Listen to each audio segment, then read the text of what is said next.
Hi everyone, in this video we are on page 9 of the note packet and we're going to be starting lesson E, solving trig equations, which is one of the most important sections for those of you going on to calculus. So when we are solving trig equations, so when it says find exact solutions or find all solutions, there are a few things that we really need to keep in mind. The first being just read the instructions first.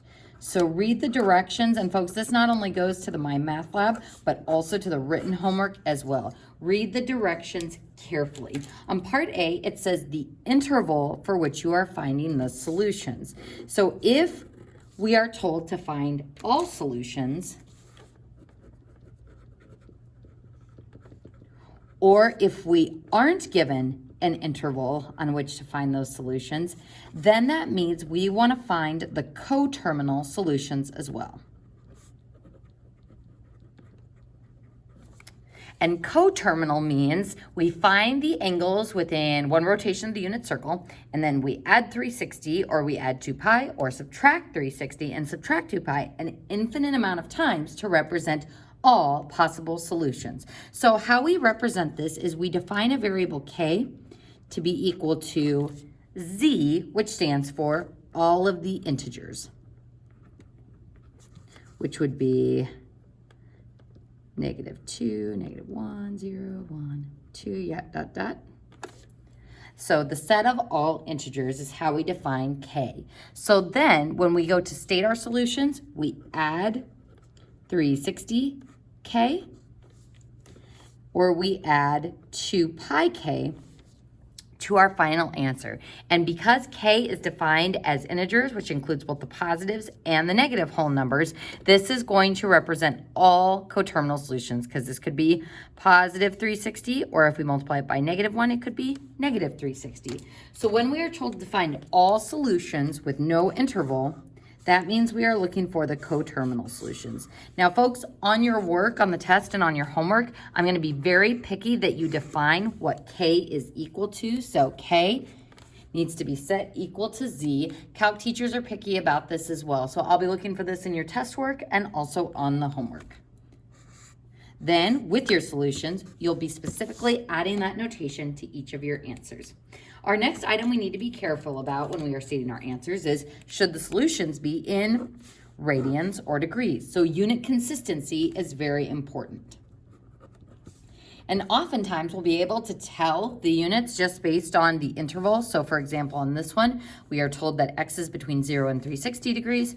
This one, x is between 0 and 2 pi. So obviously we can tell that this would be degrees, this would be radians. But on example 3, where we aren't given an interval, we would need to read it carefully to see that it does say it wants our answer in radians. Part C is the types of solutions we are looking for. So whether we want to find exact solutions or approximate solutions.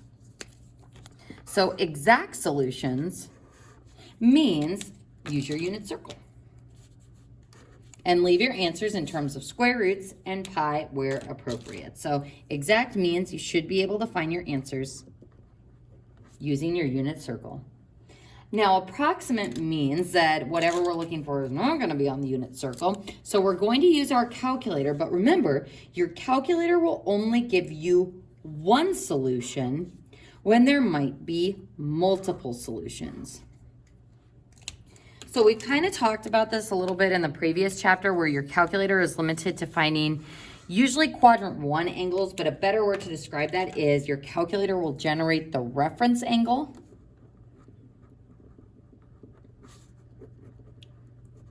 But there may be multiple solutions in other quadrants. So anytime we have to approximate the solution, we're going to need to draw a diagram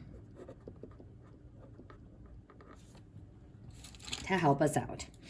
And part 3, as far as solutions goes, we will occasionally need to check for extraneous solutions. Oh boy, good old extraneous solutions. Now, for trig equations, extraneous solutions only arise when I have the tangent function. So for example, tangent of theta equals y over x. So where might an extraneous solution arise? If we solve for a variable that would make our denominator 0. So we can't divide by 0. So we're going to have to be aware anytime the tangent function is involved of any possibility for an extraneous solution. So folks, these are the big ideas that we are going to need to keep in mind once we start solving.